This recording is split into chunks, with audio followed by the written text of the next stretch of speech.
She laughed at my dress at my husband's funeral, and that was the moment I understood exactly how little she knew about me.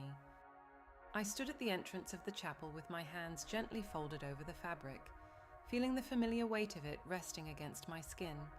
A dress I had owned for years, one that had seen birthdays, quiet dinners, and the kind of ordinary days that never seem important until they are all you have left. And I could hear her voice just behind me, soft at first, almost disguised as a whisper, but not quiet enough to be hidden. And then the light sound of laughter followed, brief but sharp, the kind that is not meant to be kind. And I did not turn immediately because I did not need to. I already knew who it was. And when I finally stepped forward into the room, the air shifted slightly, not because of me, but because of the attention she carried with her. Ashley standing near the front, dressed in something new, something carefully chosen to be noticed, her posture straight, her expression composed, her eyes scanning the room as if everything inside it belonged to her. Now, and when her gaze landed on me, she smiled, not warmly, not respectfully, but with a subtle amusement that did not need to be explained. And she looked at the dress again, letting her eyes linger just long enough for others nearby to follow. And that was when I heard it more clearly. The quiet comment she did not bother to hide this time. Something about how some things should have been left in the past, and a few people shifted uncomfortably. Others pretended not to hear. And I remained still, not because I was uncertain, but because I was certain. Certain that reacting would only give meaning to something that did not deserve it. And I moved forward slowly, taking my place without asking, without waiting, simply existing in the space as it was, because presence does not require permission. And as I walked, I felt the fabric move with me, steady, familiar, unchanged by the opinions that surrounded it. And I remembered the last time I had worn it, the way my husband had looked at me, not with judgment, not with comparison, but with recognition, as if he understood something deeper about what mattered and what did not. And that memory settled quietly within me, not heavy, not overwhelming, just present. And I took my seat near the front, noticing the way Ashley continued to move through the room, speaking to people, guiding arrangements, positioning herself as the one in control. And no one questioned it, not because it was right, but because it was easy. And I watched her for a moment, the confidence in her movements, the certainty in her tone, the way she believed that control could be taken simply by stepping into it. And I said nothing, because there are moments when silence is not absence, it is preparation.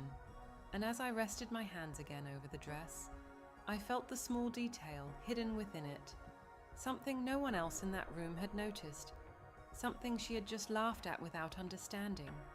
And I realized then that her laughter was not an insult, it was a mistake. And mistakes like that have a way of revealing far more than they intend. The service began with the kind of quiet formality that makes everything feel controlled, measured, almost rehearsed, and I remained seated, my hands resting lightly over the fabric of the dress, listening without truly focusing on the words being spoken, because what mattered to me was not what people chose to say, but what they revealed without realizing it. And I could feel it all around me, the subtle glances, the brief pauses, the unspoken judgments that moved through the room like a current, never acknowledged but always present. And Ashley continued to move through it all with confidence, stepping forward when needed, speaking softly to the staff, guiding the flow of the service as if she had been placed there for that exact purpose. And no one stopped her, no one questioned her, because she carried herself in a way that made people assume she belonged at the center of everything. And I watched her carefully, not with resentment, not with anger, but with clarity, because there is a difference between someone who holds authority and someone who simply acts as if they do. And that difference becomes impossible to ignore when the moment is right. And as she passed near my row, she slowed just enough to glance down again, her eyes brushing over the dress with the same faint amusement. And this time, she leaned slightly toward a woman seated beside her, her voice low but not quiet enough to be missed. and she made another comment, something about how some people refuse to let go of things that no longer have value. And the woman beside her gave a small, polite smile, not fully agreeing, not fully disagreeing, simply following the tone that had already been set. And I did not respond, because responding would have shifted the moment away from what it needed to become. And I let the words pass through the room without resistance, allowing them to exist exactly as they were. Because truth has a way of revealing itself when it is not interrupted, and I lowered my gaze briefly, my fingers brushing lightly against the inside seam, where the fabric folded in a way no one else would ever notice. And I felt the small, solid presence hidden there, unchanged, secure, waiting. And I remembered the quiet evening when it had first been placed there, the careful way it had been done, not out of secrecy, but out of certainty, as if it had always been meant to remain exactly where it was until the right moment arrived. And I lifted my gaze again, looking toward the front where Ashley stood once more, speaking to someone with that same steady confidence. And I realized that she truly believed this was her moment, that everything unfolding around her confirmed what she already assumed. And I allowed that belief to remain untouched, because there are moments when letting someone continue is the only way they will fully understand what they have overlooked. And as the service moved forward, voices rising and falling in quiet reflection, I remained still, composed, present, because nothing in this moment required my correction, only my patience. And I understood that what she had dismissed so easily, what she had reduced to something outdated and insignificant, was not just part of the past. It was the foundation of everything she believed she was now stepping into. And that foundation does not disappear, simply because it is misunderstood. It waits, steady and unchanged, until the moment it is finally seen. The service continued with a quiet rhythm that seemed to settle everyone into a shared performance of grief. But I could feel the difference between what was being shown and what was actually present. And I remained still, my attention drifting not to the speaker at the front, but to the subtle movements around the room, the way people shifted in their seats, the way eyes moved when they thought no one was watching, and most of all, the way Ashley continued to position herself as the center of everything, stepping forward at the right moments, offering guidance to the staff, adjusting details with a confidence that suggested she believed this role belonged to her now. And I watched her without interruption, because there is a certain kind of certainty that only exists when it has never been challenged. And she was moving through that certainty as if it were permanent, as if nothing beneath it could possibly change. And as she approached the front again, she paused near a table where personal items had been placed, photographs, small keepsakes, objects meant to represent a life that could not be summarized in words. And her eyes passed over them briefly before settling again on me. And there was something different in her expression this time. Not quite amusement, not quite judgment, but something closer to curiosity, as if she was trying to understand why I had not reacted, why I had not corrected her, why I had simply remained as I was. And I held her gaze calmly, offering no explanation, because explanation would have disrupted the clarity that was already forming. And she looked away first, returning her attention to the room. But the rhythm of her movement had shifted slightly, a fraction slower, a fraction less certain. And I recognized it immediately, because even the smallest hesitation is enough to begin unraveling what someone believes they control. And I lowered my eyes briefly again, my fingers tracing the seam of the dress once more, feeling the same quiet presence hidden within it, unchanged, steady, waiting. And I remembered the conversation that had led to it, the careful way it had been decided, not in urgency, not in secrecy, but in certainty, as if it had always been understood that this moment would come, that there would be a time when what seemed insignificant would carry everything. And I lifted my gaze again, noticing now that Daniel had begun to watch more closely, his attention no longer fixed on the service, but shifting between Ashley and me, as if he was beginning to sense something he could not yet name. And I allowed that awareness to grow without interruption, because realization, when it arrives on its own, carries far more weight than anything spoken aloud, and the room continued to move around us, the service progressing, the atmosphere remaining composed. But beneath it all, there was a subtle change, something quiet but undeniable, and I remained exactly where I was, my posture steady, my expression calm, because what had been set in place long before this day did not require my voice to become real. It only required time, and that time was already beginning to unfold in ways none of them had expected. The service began to reach its quiet midpoint, where attention naturally drifted, and the structure that had been carefully maintained started to loosen, and I remained seated, my posture unchanged, my expression steady, because what mattered now was not what was being presented at the front, but what was beginning to shift beneath it, and I could see it more clearly in Ashley than anywhere else. The subtle way her movements had lost their earlier precision, the slight delay before she responded to a staff member, the way her gaze lingered just a moment too long when it passed over me, as if she was trying to understand something that did not fit within the version of events she had already decided was true, and I watched her without interruption, because there is a point when confidence begins to search for confirmation instead of simply existing, and she had reached that point without realizing it. And as she moved toward the side of the room where arrangements were being adjusted, I noticed the staff member she approached did not respond with the same immediate agreement as before. Their tone still respectful, their posture still professional, but there was a steadiness in it now that did not bend to her direction. And she paused, just slightly, her expression tightening for a fraction of a second before returning to composure. And she spoke again, more clearly this time, as if clarity alone would restore control. But the response remained the same, measured, grounded, unaffected by her insistence.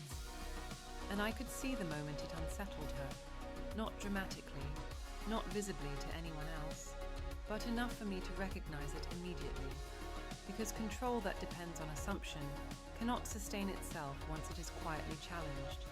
And I lowered my gaze briefly, my fingers resting once more along the seam of the dress, feeling the same hidden presence within it, unchanged, steady, waiting with a certainty that did not need to prove itself.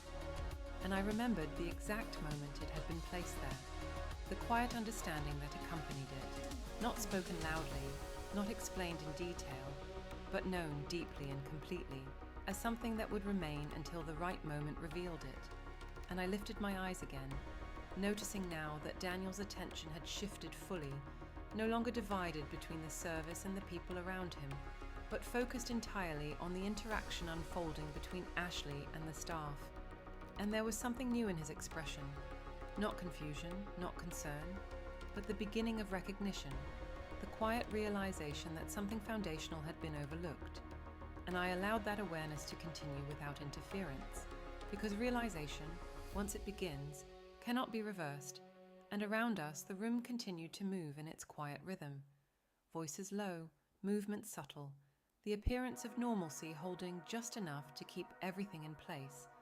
But beneath it all, the structure Ashley believed she controlled was no longer responding to her in the same way, and I remained exactly where I was, calm, still, present, because nothing in this moment required my action, only my patience.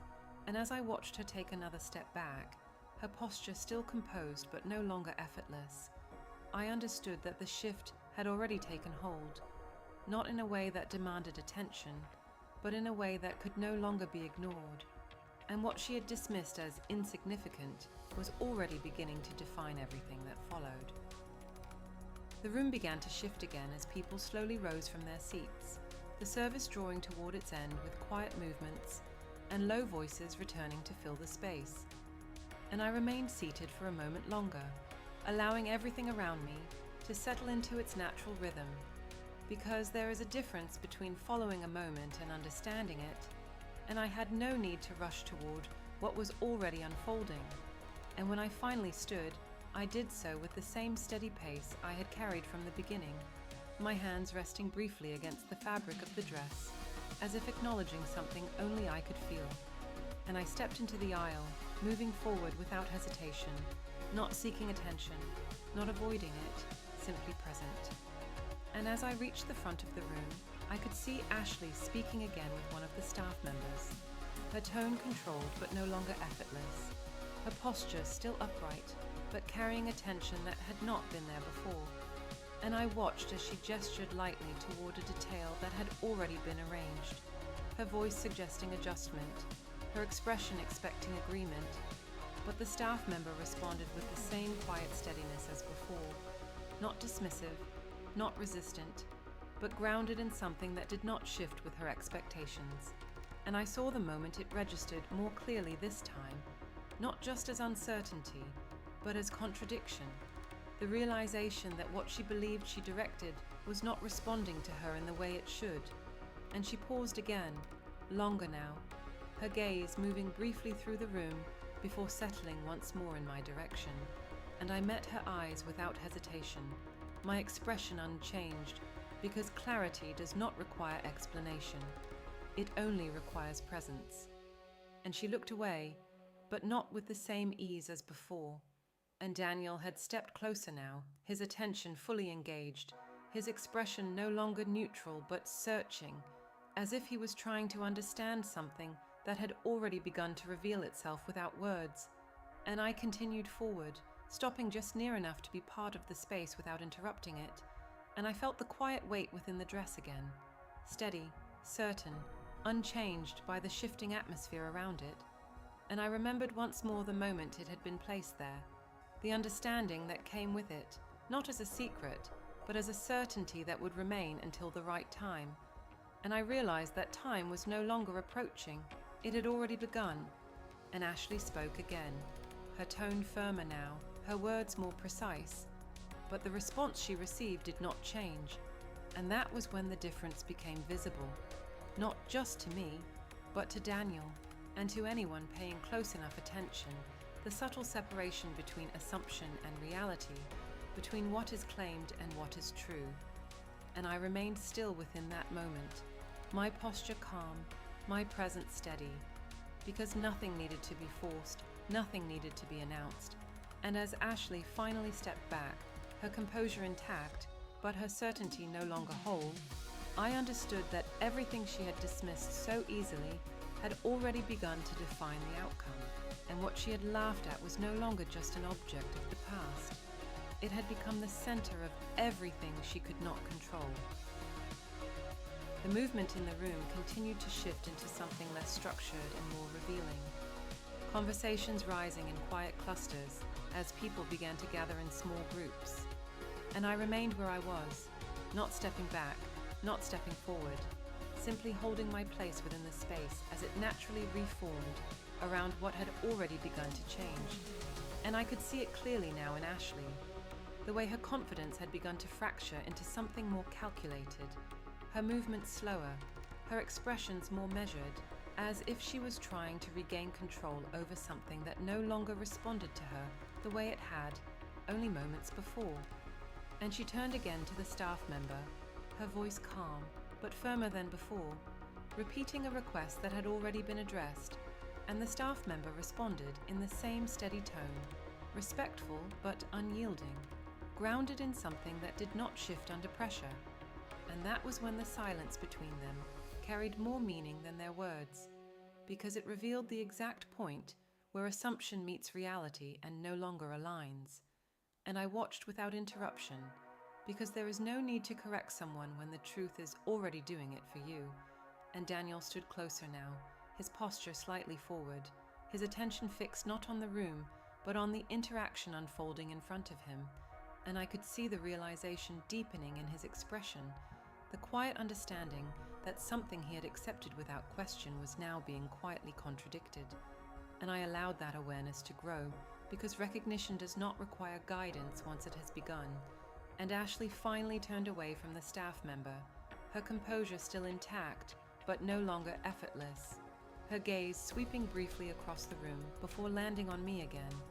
And this time, she did not look away immediately, her eyes searching, calculating, as if trying to place something that no longer fit into the narrative she had created. And I met her gaze calmly, my posture steady, my expression unchanged, because nothing in this moment required explanation, only presence. And I lifted my hand slightly, not as a gesture toward her, but as a quiet acknowledgement of the fabric I still wore, letting my fingers rest once more along the seam where the hidden detail remained, unchanged, untouched by everything that had shifted around it. And I could feel the certainty within it, the quiet assurance that had been placed there long before this day, not as a reaction, but as a decision. And I understood that what was happening now was not a disruption. It was a continuation of something that had already been set in motion. And Ashley took a step back, just a small one, but enough to mark the difference between where she had been standing and where she now found herself. And Daniel's gaze followed that movement, his expression no longer questioning but recognizing. And I remained still within that space, because what had been dismissed as insignificant was no longer hidden, not because it had changed, but because everything else had shifted enough to reveal it. And as the room continued to move in quiet conversation and subtle awareness, I knew that the moment she had overlooked was now the moment she could not avoid, and I allowed it to settle fully before it was seen. The space between us had changed in a way that no one had announced, but everyone could feel. A quiet shift that settled into the room like a new truth waiting to be recognized. And I remained exactly where I was, my posture steady, my expression calm, because there was nothing left to anticipate, only something left to be revealed. And I could see it most clearly in Ashley, the way her confidence had narrowed into something more controlled, more deliberate, her movements no longer flowing naturally but measured, as if each step now required consideration instead of assumption. And she turned once more toward the staff member, her voice lower this time, not weaker but more precise, as if she understood that tone alone would no longer carry authority. And the response she received did not change. It remained grounded, consistent, aligned with something beyond her direction. And that was when the realization deepened, not in a sudden reaction, but in a quiet recognition that could not be dismissed. And she paused again, longer now, her eyes shifting toward me with a clarity that had not been there before. Not curiosity, not dismissal, but awareness beginning to take shape. And I met her gaze without hesitation, my presence unchanged, because what she was beginning to see did not require explanation, only acknowledgement. And Daniel stood just behind her now, his attention fixed entirely on the moment unfolding between us. His expression no longer uncertain, but understanding, as if the pieces he had not known were missing had finally begun to align. And I could see it in the way he watched her, not with doubt, but with realization. And I allowed that realization to complete itself without interruption, because truth carries its own weight once it is seen. And I moved my hand once more across the fabric of the dress, not to draw attention, but because it was natural, because it belonged there. And my fingers rested briefly along the seam that held what no one else had considered. Something small, something easily overlooked, something she had laughed at without a second thought. And I felt its presence again, steady, certain, unchanged by everything around it. And I understood that this moment was no longer building, it had arrived. And Ashley took another step back, not retreating, but adjusting, her composure intact, but no longer supported by the certainty she had carried before. And her silence now held more meaning than anything she could have said, because it marked the point where assumption ends and understanding begins. And I remained still within that space, not moving forward, not stepping away, simply present, because what had been dismissed as insignificant was now defining everything. And as the room continued to settle into its quiet movement, I knew that the next moment would not require force or confrontation. It would require only one thing: recognition. And that recognition was already beginning to take hold. The air in the room had grown quieter without anyone asking it to, not because the conversations had stopped, but because something beneath them had begun to settle into place, something that did not require sound to be understood. And I remained where I was, my posture steady, my gaze calm, because everything that needed to shift had already begun. And I could see it clearly now in Ashley, the way her confidence no longer filled the space but moved carefully within it. Her eyes sharper, her attention more focused, as if she was trying to locate the exact point where everything had started to slip beyond her control. And she turned toward me fully this time, no longer glancing, no longer passing over me, but looking directly, her expression composed but no longer dismissive. And there was a question there, not spoken, not formed, but present. And I met her gaze without hesitation, allowing her to see what had always been there, not hidden, not revealed, simply existing beyond her assumptions. And Daniel stood just behind her, his presence quieter, but more grounded, his expression no longer searching, but understanding, as if the realization had settled into him completely. And he did not speak, because there was nothing left to ask. And I lifted my hand once more, not as a gesture to draw attention, but as a natural movement, letting my fingers rest along the seam of the dress. And this time I did not move them away immediately. I allowed them to remain there, because this was no longer about concealment, it was about acknowledgement. And I felt the small, solid presence within it, unchanged, steady, something that had never depended on recognition to hold its value.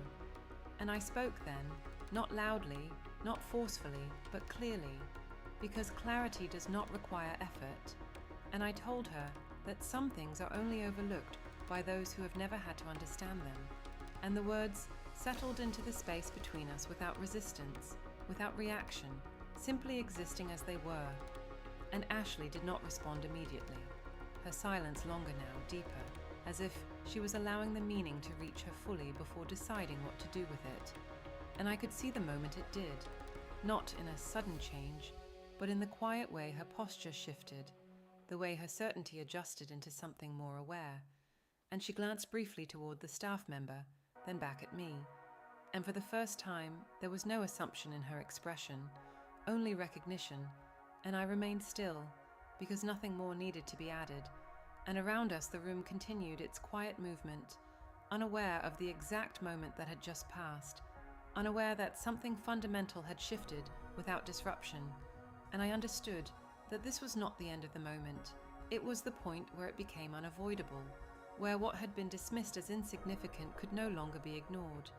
And I allowed that understanding to settle completely before anything more was said, because the truth does not arrive all at once. It reveals itself in stages, and she had just reached the point where it could no longer be unseen. The moment no longer needed to build because it had already arrived, settling into the space between us with a quiet certainty that could not be undone. And I remained exactly where I was, my posture steady, my expression calm, because everything that needed to be revealed had already begun to show itself. And Ashley stood there facing me, her composure still present but no longer supported by assumption, her eyes fixed on the small detail I had not yet moved away from. And I could see the realization continuing to take shape within her, not as a sudden understanding, but as a slow recognition that something she had dismissed so easily carried more weight than she had ever considered. And Daniel remained beside her, his silence no longer uncertain, but grounded, as if he had already accepted what she was only beginning to see. And I let my hand move slightly along the seam of the dress, not to display it, not to prove anything, but simply because it was there. And I spoke again, my voice even, steady, carrying no urgency because none was needed. And I told her that the things people overlook are often the things that decide everything, and the words settled between us without resistance. And this time she did not look away. She did not respond with dismissal or deflection.